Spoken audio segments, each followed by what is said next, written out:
¿Qué pasa, bichitos? Hoy os vengo a traer cómo dibujar fondos o qué cosas hay que tener en cuenta a la hora de hacerlos. En este caso todo es base a mi experiencia y mi estilo de dibujo, así que espero que os sirva. Esto lo hago porque muchos me pidieron de cómo yo dibujaba los fondos y he tratado de explicarlo lo mejor posible y daros a entender cómo yo los hago. Espero que os guste y os sirva. Primera lección: cómo utilizar las referencias. Yo una cosa que suelo utilizar a la hora de utilizar referencias es intentar identificar las cosas sólidas y las cosas que no tienen forma. Es decir, como podéis ver en el ejemplo de mi referencia, se puede observar que hay bancos, ventanas y como la parte de abajo algo que no sé cómo se llama, pero como que se sobreentiende que eso tiene como una forma de por sí. Luego están la vegetación, que es algo que yo nunca la suelo dibujar. Suelo utilizar una técnica que es la mancha, que la aplico una vez he hecho las formas ya definidas. En este caso todo es un boceto, simplemente para enseñaros un poco cómo lo hago, ¿veis? En este caso hubiera hecho ya la parte de la ventana y el banco hecho, y luego de ahí con un pincel empiezo a definir poco a poco la zona frondosa que hay a su alrededor, aplicando luces y sombras como se ven en la imagen. Aplico luces en la zona de arriba y la parte más oscura hacia abajo.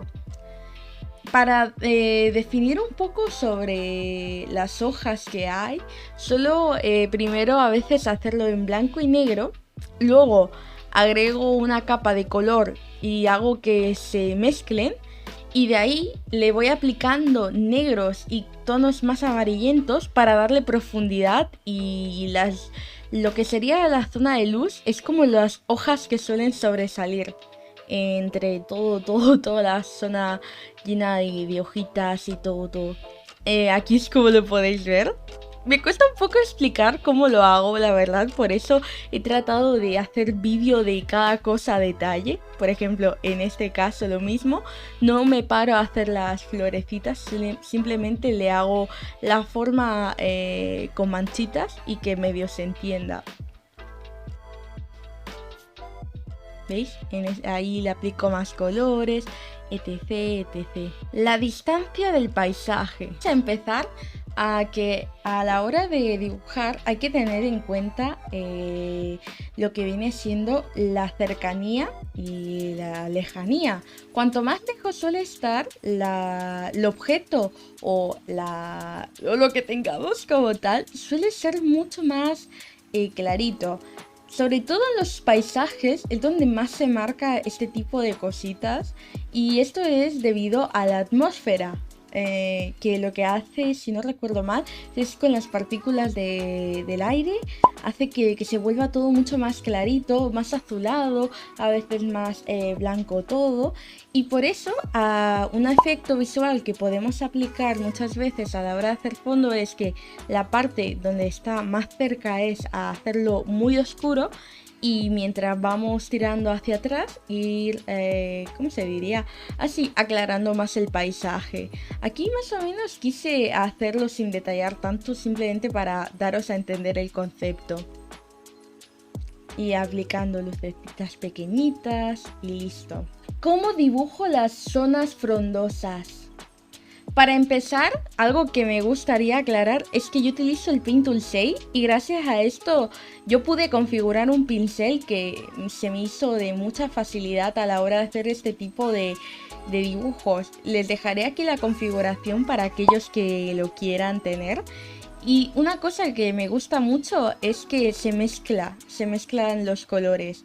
Para hacer este tipo de ilusión óptica, porque dentro que cabe todo son manchas, no es nada definido, aplico un color base que no sea ni muy oscuro ni muy claro. Luego aplico la luz, un poquito de luz hacia arriba, a la parte superior donde yo creo que convenga, y a la zona de abajo aplico la zona más oscura. Luego con un pincel o un tono neutro voy tratando de mezclar, haciendo toquecitos, y así se da como el efecto de que hay muchísimas hojas. Y de ahí a poco solo aplicar un tono más amarillento para resaltar se podría decir que las zonas superiores. Algo que también me gusta hacer es aplicar mucho blanco porque le da el efecto de como si hubieran pequeñas florecitas. En este caso cuando la hice me quedó raro, pero en el primer ejemplo que habéis visto sí que medio se nota un poco mejor de cómo lo hago. Aquí era más hacerle zoom y que se viera, pero si la alejáis de verdad que queda el efecto óptico. Es algo chistoso que tenemos los artistas, de que podemos crear manchas y de esas manchas hacer que tú pienses que eso tiene una figura, cuando en realidad solo son eso, manchas. Y ese es el claro ejemplo de ello. ¿Ven? Aquí es donde les decía de las florecitas estas que quedaron medio raras, la verdad, pero en otras ocasiones quedan 1000 veces mejor, lo juro. Ahora les enseñaré un speed paint que hice del viaje de Chihiro y les comentaré un poco el procedimiento de este. Para empezar, ahora que aplicamos un personaje más un fondo, he de decir que usualmente suelo hacer primero el fondo y luego el personaje. Pero ese día simplemente me apetecía hacer primero al personaje principal y luego el fondo. Algo que suelo hacer mucho a la hora de hacer este tipo de ilustraciones es que utilizo las manchas para el fondo y las líneas para el personaje o lo que quiero destacar. Es una forma de que así la cosa que quieras destacar se note, debido a que son líneas y se nota, pero a lo que son manchas no les sueles dar tanta importancia. Ahora, otra cosa que voy a hablar es sobre el color de Chihiro en cuanto al fondo.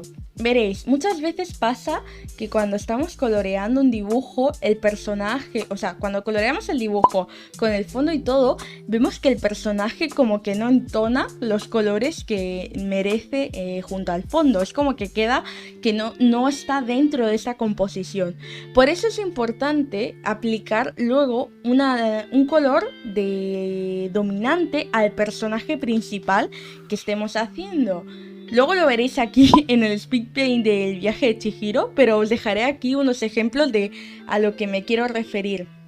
Esto es importante porque hay que tener en cuenta que hay que buscar siempre el color dominante del fondo. Y esto nos va a ayudar luego a integrárselo al personaje principal y así convertir que en vez de ser un personaje... Perdón por repetir tantas veces personajes, que no sé cómo llamarle. Así va a llamarle otra vez el personaje. El personaje, el fondo, pues ambos empiezan a tener algo que ver, o sea, tienen como una relación entre ellos, que es lo que había mencionado antes, que es el color dominante. Y luego, ya una vez teniendo esas bases, es aplicar sombra y luces. En este caso, yo me pasé con las luces y sombras. Abajo me encanta poner sombras azules muy oscuras. Y arriba le quise aplicar una luz muy exagerada. Pero esto es algo que lo hice porque a mí me gustaba. No necesariamente se tiene que hacer así. Es más, cuando apliqué eso se perdió gran parte del fondo y fue como, ¡ah!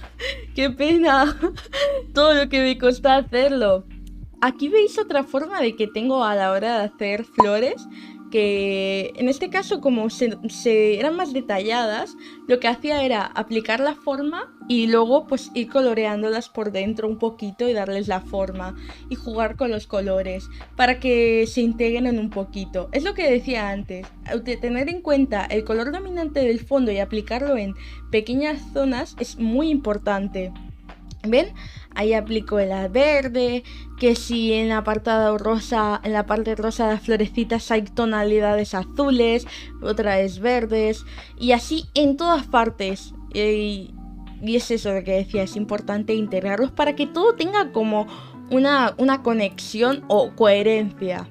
Algo que suelo aplicar a veces cuando no me termina de convencer las cosas es aplicar algo extra y difuminarlo, para que dé como otro toque de lejanía. Cuanto más cerca, a veces lo difumino y así es como un efectito de que había algo por delante del personaje, pero no alcanzas a ver.